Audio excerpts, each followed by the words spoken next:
The prison system in this country is not about justice. It's about breaking the human spirit. It's about destroying hope. It's about breeding compliance. The prison system does not rehabilitate, it erases. Lucky for me, my spirit had already been broken by my abuser, so I had nowhere to go but up. But for so many others, prison is the place where the spirit breaks.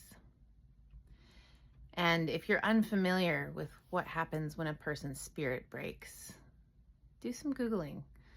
There's some fascinating and heartbreaking research about the loss of identity, the loss of the sense that things can change,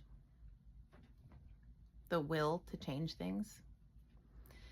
And I've talked with a lot of people who have spent time in prison, one of whom was in the place in Cuba, and he spent 13 years there, was never convicted of a crime, and spent 13 years being tortured. And he still struggles to find his spirit. Of the 780 people who have been housed at Gitmo, 7 have been convicted. 5 under the guise of a plea, saying that if you sign this deal, you'll get to leave. 1 was transferred to American soil for a trial.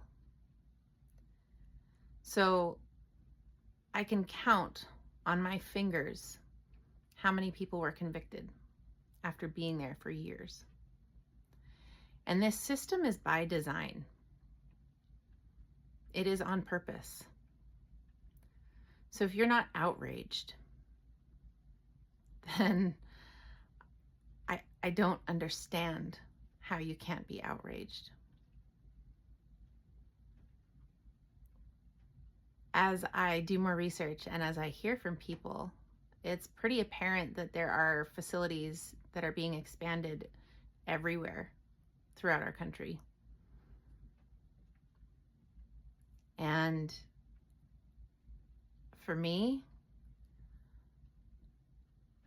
I see that the only way out, truly, is to dismantle this system and demand a new one. And I know that that seems big and lofty, but it reminds me so much of Bluebeard's Castle.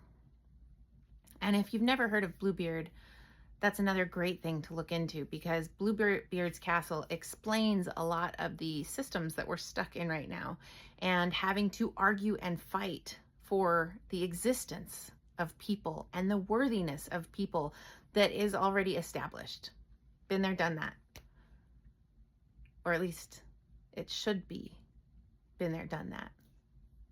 We should have established those rights, that people deserve dignity and value and worth just by breathing air, just by existing, just by the miraculous fact that we are on planet Earth alive together at the same time. That alone means that we should all be deserving of clean water, healthy food, shelter, safety,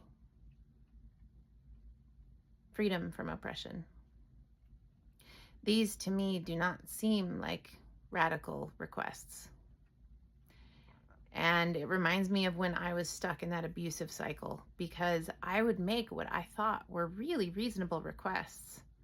Please don't show up to my work unannounced, enraged. Please don't. I thought that was a reasonable request, and yet it could not be respected. It seemed like whatever boundary I put up was just blown through with disregard. And it seemed like every incremental change that I begged for was never really worth it and came with twice the force of retaliation.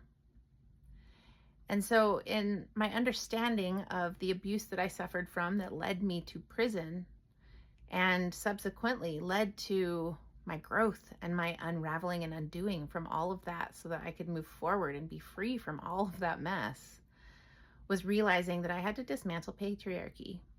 that dismantling patriarchy in my life helped me to dismantle the need for external validation so that I could look inward and have my own validation and have my own certainty of self and not need to wonder, like to ask anyone else, am I doing a good job? Because I know when I'm doing a good job and I know when I'm slacking. And living like that has been such a liberating place where I want to be respectful to the people around me because I want each person to have the potential to have their true human capacity just unleashed.